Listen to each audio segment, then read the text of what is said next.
Saludos, Masters de Star Wars. Yo soy la sombra del Imperio. ¿Qué? La sombra del Imperio. Hoy abordaremos ese épico final de la serie de cómics de Poe Dameron, esto con su recién liberado último número 31, el cual conecta los eventos de después del episodio 8 con la Resistencia y nos da varios guiños con lo que veremos en el episodio 9 de la saga. Y si acaso se perdieron los números anteriores de este cómic, pueden encontrar en el canal una lista de reproducción de forma consecutiva con la historia que enlaza a Poe y otros personajes después de la batalla de Crait. Así que para tener más contexto sobre lo que pasó previamente en la historia, los números 29 y 30, el Escuadrón Negro de Poe Dameron, compuesto por Snap Wexley, Karé Kun, Jessica Pava y Suralinda Yabo, serían enviados exactamente a una misión por Leia Organa durante los sucesos del episodio 8 para conseguir aliados para hacerle frente a la Primera Orden, y ellos visitarían ahí un par de planetas. En el primero, Pastoria, los miembros del Escuadrón Negro fracasarían épicamente porque su poderoso rey no querría tomar partido y usando a los pilotos eliminaría al último aliado local para la Resistencia, porque aquel rey de Pastoria sabía que la Primera Orden estaba creciendo en poder, dándonos así un vistazo de que esta organización había desplegado toda su flota con cientos de Star Destroyers para tomar diversos mundos a la par que se daba la batalla de Dakar y de Crait que vimos en el episodio 8. Y de esto Poe Dameron se enteraría porque C-3PO había encontrado una retransmisión de un mensaje mandado por Jessica Pava mientras él junto con los restos de la Resistencia escapaban después de su derrota en Crait. Y allí él vería que tras su fracaso en Pastoria, los 4 pilotos se habían dirigido con otro aliado potencial, hasta el mundo de Ikruk, donde en esos momentos la ciudad capital de Grail estaba siendo invadida por un crucero pesado de la Primera Orden. Y ahí Snap Wexley y los otros 3 harían contacto con las fuerzas locales para ayudarlos, mientras que el escudo de la ciudad poco a poco perdía potencia ante el bombardeo. Sin embargo, el planeta no había podido usar su defensa orbital contra la Primera Orden porque un grupo de simpatizantes locales había saboteado las defensas para que fueran invadidos por aquella organización. Así que en aquellos momentos habría una guerra tanto en la órbita como en la superficie, donde los 4 miembros del Escuadrón Negro serían superados en número. Sin embargo, Jessica Pava y Suralinda Yavos lograrían atravesar el escudo y hacer un aterrizaje forzoso para ayudar a los locales de la ciudad de Grail, mientras Snap Wexley y su esposa Karé Kun distraían desde arriba a la Primera Orden hasta que pudieran activar los cañones. Es así que Poe Dameron tendría mucho más contexto de lo que pasaba con sus amigos del Escuadrón Negro en esa misión, y ahí con sus últimas palabras Jessica Pava le pediría ayuda a lo que quedaba de la Resistencia sin saber que solo quedaba el halcón milenario, estando ahí en Ikruk fuertemente herida y Suralinda Yavos a su lado con un tiro en el pecho tras el enfrentamiento en tierra.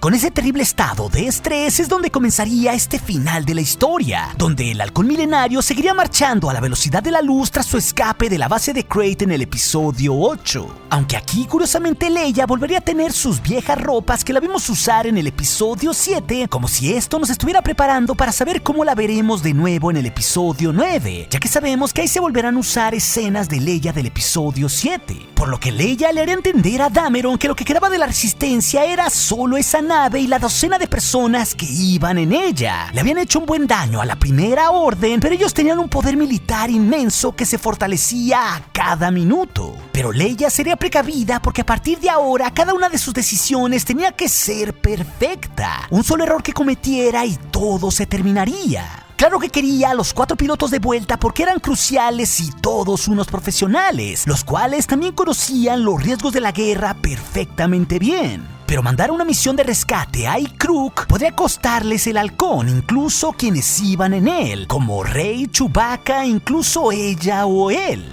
Así que Leia sería fría y sabia. Tenía que sopesar si 4 extraordinarios pilotos valían más que lo que significaba la Resistencia. Sí, ella los quería, pero aún tenían que decidir si en verdad ellos lo necesitaban. Pero aquí, con todo lo aprendido en la última batalla, Poe sería determinante, ya que a sus ojos no había una decisión que tomar. El Escuadrón Negro también era la Resistencia, y él sabía bien que para Leia él era algo más que un piloto. Lo quería para liderar y tomar las decisiones difíciles. Ya lo la había entendido bien, pero también él era un piloto. Y había una cosa muy importante entre quienes se subían a una cabina: nadie nunca dejaba a alguien atrás. Pero ante esta discusión, Leia le diría que lo entendía, él era un piloto, pero ella por su parte era una vieja mujer que ahora tendría que reunir a la galaxia contra una posibilidad imposible por tercera vez en su vida. Algo bastante curioso en lo dicho por Leia, ya que 3 veces había dirigido un movimiento grande desde la nada: la rebelión, la resistencia pasada y ahora una nueva rebelión que estaba por emerger. Sin embargo, Poe argumentaría que así es como lo harían, ya que jamás la Primera Orden iría a rescatar a 4 pilotos. Exactamente eso era todo lo que defendía la Resistencia, porque ellos no solo le dirían al resto de la galaxia quiénes eran ellos, les mostrarían diciéndoles: únanse a la Resistencia y nunca nadie será dejado atrás. Por lo que con estas perspicaces palabras, Poe convencería a Leia de ir a ayudar al Escuadrón Negro, aunque con una condición: no podría llevarse al halcón.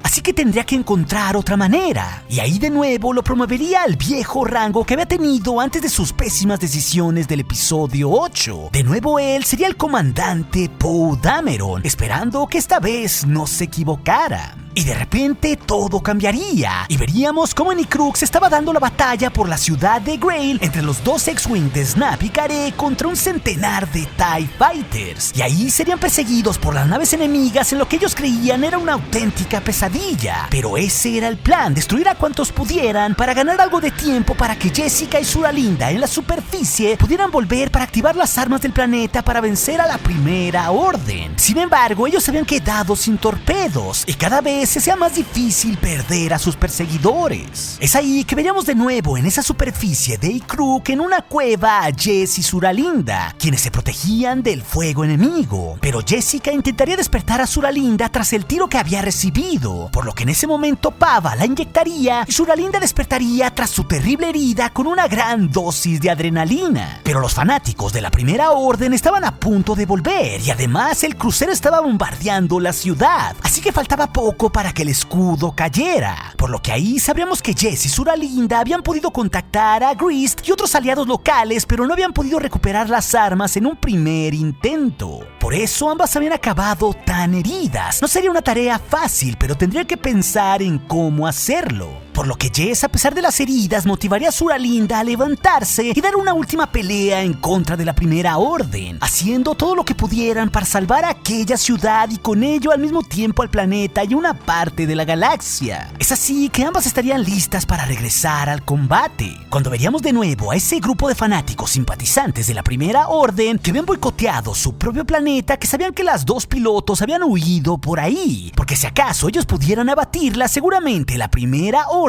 los tendría en una alta consideración al haber asesinado a 2 pilotos de la Resistencia. Pero al observarlos acercarse, Jess vería aquello como una oportunidad, ya que habían cometido un error al dividir sus fuerzas. Una seguramente habían ido por Grist, el líder local, y otro grupo por ellas, así que seguramente no había nadie custodiando las defensas planetarias. Los fanáticos estaban tan confiados de que la Primera Orden ganaría al bombardear el escudo, que habían cometido un gran error al ir a cazar a las 2. Así que Jessica, junto con su compañera, sabrían bien que si acababan a esos soldados, podrían pasar al cuarto de control para reactivar los cañones de defensa y así ayudar a sus compañeros quienes estaban arriba. Así que ahí ambas tendrían un plan. Pero a la par que lo ejecutaban, veríamos que arriba, en los aires, Caree Kun y Snap Wexley tenían más y más problemas, recibiendo tiros que estaban dañando sus naves, por lo que Snap le diría a su esposa que se acercaran cuanto pudieran al crucero gigante, ya que los TIE se la pensarían 2 veces a dispararles, con el riesgo de que la explosión de sus dañados reactores pudieran dañar la nave capital. Sin embargo, si eso funcionaba, aún tendrían otro problema: los gigantescos cañones de defensa de la nave, los cuales comenzarían a dispararle a quemarropa a los 2 X-Wing mientras eran perseguidos, hasta que uno le daría al X-Wing de Caree dañando su estabilizador. Pero repetidamente veríamos de nuevo en la cueva que los fanáticos enemigos habían recibido un tiro para llamar su atención de Jessica Pava, la cual los enfrentaría sola a pesar de que ellos tenían escudos blasters. Pero cuando ellos estarían frente de la golpeada piloto, Jessica solo les diría que voltearan arriba. Y en ese momento, sostenida en el techo, estaría Suralinda, que con una siniestra mirada tomaría por sorpresa a los enmascarados soldados y escupiría de su boca un ácido directo a la cara de sus enemigos. La escena sería tan brutal que los rostros de los fanáticos comenzarían a arder. Y entonces Suralinda le diría a Jessica que disparara, por lo que con varios disparos a quemarropa, Jessica Pava terminaría por acabar con 5 enmascarados que las perseguían. Por lo que tras ver cómo habían quedado los cuerpos tras el escupitajo de Suralinda, que no era para nada bonito, ambas saldrían de la cueva para salvar a la ciudad y de paso al planeta y a la galaxia. Es ahí que veríamos de nuevo en los aires que la nave de Carrie-Coon estaba casi deshabilitada y sin armas. Su unidad BB tardaría en arreglarlo y Snap Wexley apenas estaba haciendo lo que podía para liberarse de aquellos cañones y de los TIE Fighters. Es entonces que desde la cabina de su nave, Carrie podría ver que uno de los cañones estaba directamente apuntando hacia ella. Pero cuando aquel cañón estaba a punto de disparar contra su dañado X-Wing, ella tendría una terrible cara de terror y repentinamente un torpedo se estrellaría contra la torreta, salvándola de una muerte casi segura. Por lo que tanto Snap Wexley como Carrie-Coon se sorprenderían de lo acontecido. Ninguno de los dos había accionado sus armas. Entonces, ¿quién había sido? Y en ese momento veríamos que de una oscura nave nueva surgiría un grito de un arriesgado piloto acompañado por su unidad BB. Era justo Poe Dameron con BB-8, quien se aparecería ahí listo para ayudar al Escuadrón Negro, preguntándole si lo habían extrañado. Entonces veríamos el puente de mando del crucero pesado Fortitude de la Primera Orden, donde su coronel se sorprendería de quién rayos era esa nave, a lo que su teniente le diría que esa nave los estaba saludando, por lo que al conectar la transmisión de la nave de Poe con la suya, la coronel Barrett le diría que ya era tarde para negociar. Su nave estaba perdida porque había osado atacar a la Primera Orden. Pero ahí desde el comunicador, Poe solo contestaría: no trato de negociar, solo quería presentarme. Mi nombre es Poe Dameron, comandante Poe Dameron. Y al escuchar esto, el teniente se sorprendería al ver a quién tenían enfrente. Pero la coronel Barrett le diría a Poe Dameron que estaba muerto. Al igual que toda la resistencia en Dakar, ellos habían recibido ese reporte. Pero antes de que pudiera continuar, Poe la interrumpiría contestándole: lo siento, coronel, pero su propia gente le mintió a usted. Yo no estoy muerto y tampoco lo está la resistencia.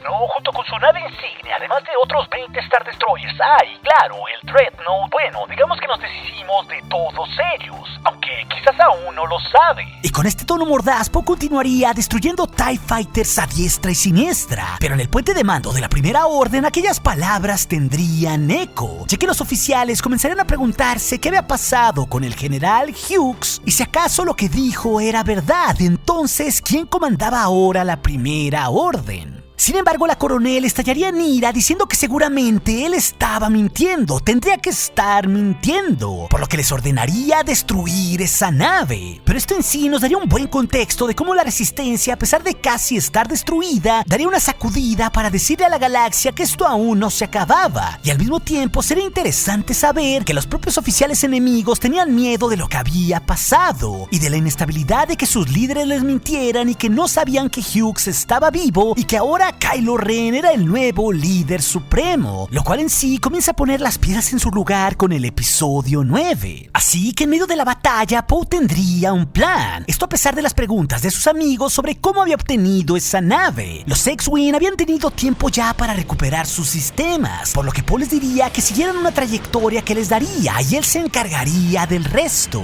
Y Snap y Carey sabrían que ese movimiento haría precisamente que todos los TIE, al alejarse del crucero, fueran directamente a perseguirlos, pero por una extraña razón eso era lo que quería su audaz líder. Por lo que los dos X-Wing harían su pasada y al ser perseguidos ahí es donde Poe los tendría frente de sí dirigiéndose a toda velocidad contra ellos, por lo que repartiría una ráfaga contra los TIE que venían directo hacia él y con esa arriesgada maniobra haría estallar a una docena de TIEs enemigos, todo para hacerlos caer directamente en fila contra su propio crucero, para con ello causar algo de daño en él. Y el reporte de daños en el puente enemigo sería severo, habían sido bombardeados por sus propias naves. Sin embargo, embargo, la nave estaba de pie, y en ese momento veríamos que al fin el escudo protector de la ciudad Grail se había deshabilitado, lo cual sorprendería a los oficiales, por lo que el teniente le informaría de aquello a la coronel, ya que el escudo sorprendentemente había caído cuando aún tenía 18% de energía. Y sin pensarlo dos veces, la coronel gritaría que accionaran sus cañones y que bombardearan aquella ciudad hasta hacerla cenizas. Pero antes de que pasara cualquier cosa, veríamos de quién había sido obra aquello. Eran Jessica, Suralinda, Grist y el resto de sus aliados en Crook, quienes habían tomado el control de los cañones orbitales del planeta, y en ese momento comenzarían a disparar contra el gigantesco crucero enemigo, por lo que aquello sería un auténtico espectáculo cuando la nave de la Primera Orden recibiría centenares de tiros y comenzaría a estallar por los impactos. Esto mientras el Escuadrón Negro salía completamente ileso.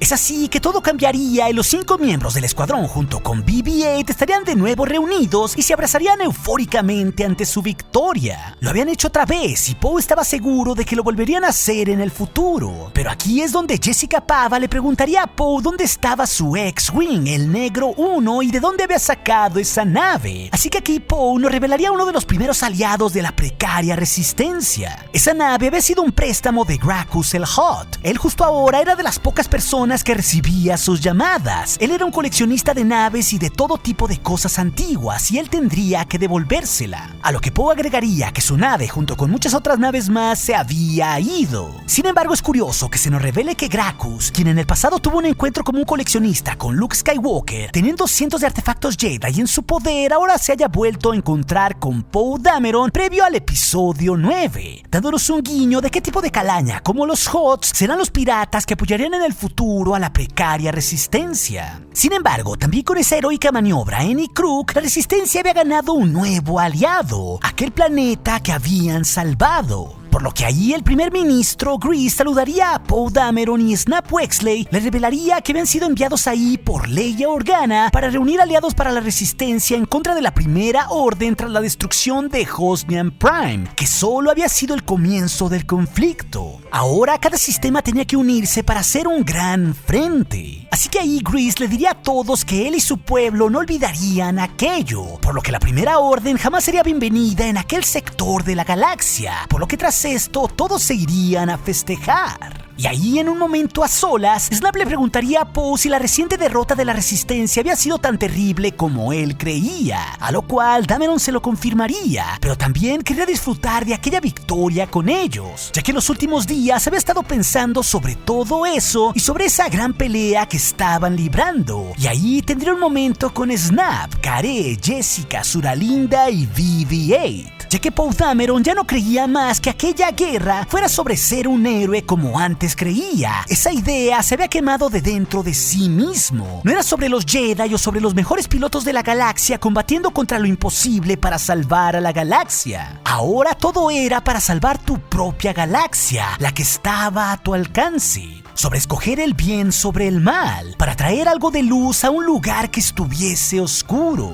Porque a su manera de ver las cosas, Poe ahora creía que uno terminaba su viaje tratando de hacer las cosas un poco más brillantes para los demás. Y él creía que cualquiera podría tomar esa decisión. Ahora, en el punto en el que estaban, solo necesitaban enseñarles a todos cómo hacerlo. Y esa en sí era la verdadera pelea. Lo habían perdido casi todo, pero aún así todos ellos podrían hacer lo que se necesitaba hacer. Aún ellos podrían ganar. Y desde su perspectiva, compartiendo aquel inspirador momento con todo su escuadrón negro, él sabía bien que de muchas maneras la resistencia apenas había comenzado. Por lo que ahí nos dejaría Poe con un inspirador discurso, sabiendo que se vendría una dura tarea para inspirar a muchos más sistemas, siendo apenas unos pocos, los 5 del Escuadrón Negro y su droide, Nien Nunb, la Teniente Connix, Scythe Renali, Threepio, R2-D2, Chewie, Rose, Finn y claro, Rey, quien había gestado todo aquello, justo Leia Organa. Es ahí donde cerraría este arco de Poe Dameron, Pero si acaso te perdiste algún número previo a esta historia que nos conecta con después del episodio 8 o esa filtración del episodio 9 que tiene mucha similitud con lo que vimos en el final de este cómic, esas historias te las dejaré aquí en las pantallas finales, así también como otras aventuras de la Resistencia que seguramente serán de tu interés. Y recuerden, Masters de Star Wars, nuestro aliado es la fuerza y un poderoso aliado es. Hasta aquí su amigo, la sombra del Imperio.